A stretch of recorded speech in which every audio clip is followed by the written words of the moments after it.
Assalamualaikum warahmatullahi wabarakatuh. Jumpa lagi dengan Otomotif Net Channel, dan kita sama-sama harapkan, teman-teman dalam keadaan sehat selalu dan tidak kurang satu apapun, serta tetap diberikan rezeki yang halal dan barokah. Amin, amin, amin, ya Rabbal Alamin. Dan topik kita hari ini adalah, sejarah lokomotif uap di perkebunan Sumatera Utara.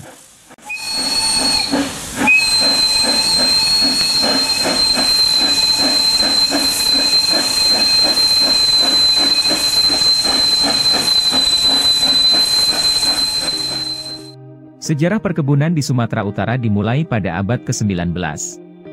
Perkebunan yang pertama dibuka adalah perkebunan tembakau yang terkenal dengan nama Tembakau Deli. Perkebunan tembakau Deli merupakan perkebunan modern pertama yang dimiliki Belanda di Hindia Belanda, Indonesia. Kemitraan usaha perkebunan yang diawali oleh Sultan Mahmud Al-Rashid, 1858 hingga 1873, yang memberikan konsesi lahan kepada pengusaha Belanda, Jacob Nienhuis. Menghasilkan keuntungan yang melimpah bagi kedua belah pihak.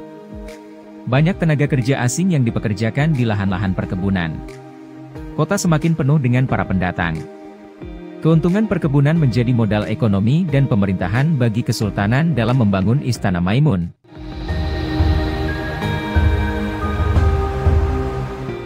Masjid Raya Medan atau Masjid Raya Al-Masyun, dan sejumlah infrastruktur lainnya.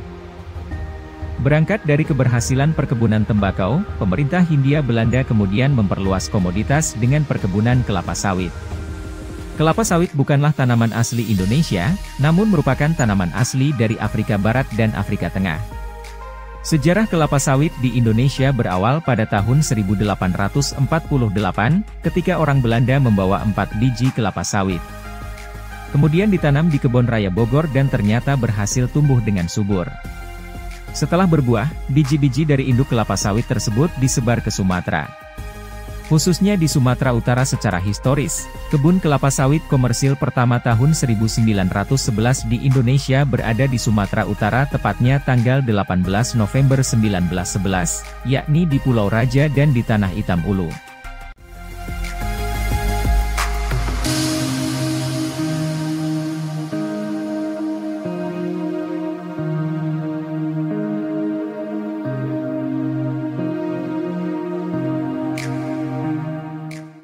Keberhasilan perkebunan kelapa sawit menjadi konsekuensi untuk syarat transportasi angkut panen menuju pabrik.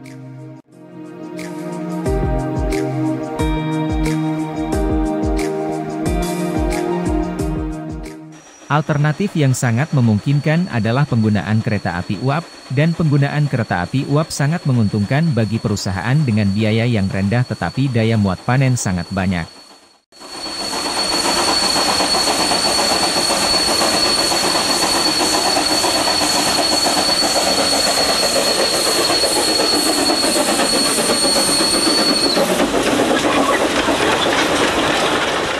Dan setidaknya lori kereta api dan istilah untuk orang PTP menyebutnya adalah muntik. Muntik ini mampu menarik rangkaian hingga 20 lori. Daya muat satu lori sekitar 2.000 ton hingga 2.500 ton.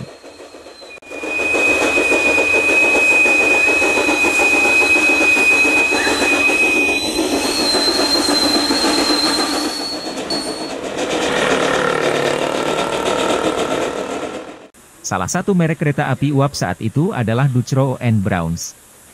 Dutrow & Browns adalah nama perusahaan dari sebuah pabrik mesin Belanda, awalnya didirikan pada tahun 1906 oleh Insinyur Engelbert Adolf Dutrow, juga dikenal sebagai produsen peralatan pengukur sempit.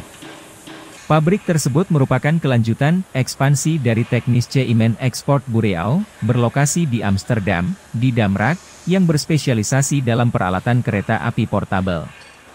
Pada tahun 1907, Dutrow mengadakan kemitraan dengan mantan muridnya Insinyur Peter Johann Christian Browns, yang membawa nama perusahaan NV Dutrow Browns.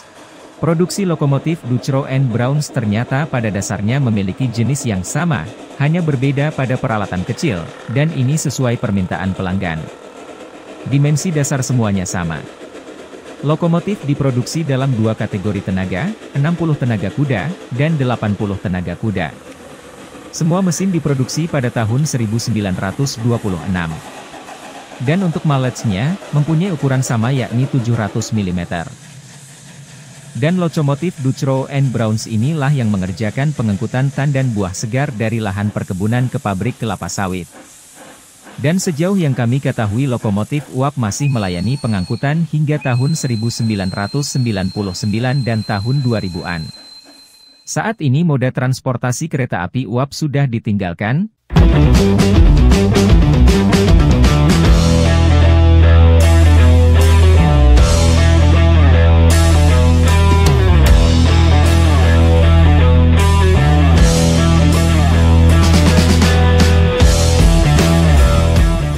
Dan beralih ke moda transportasi truk berat maupun ringan.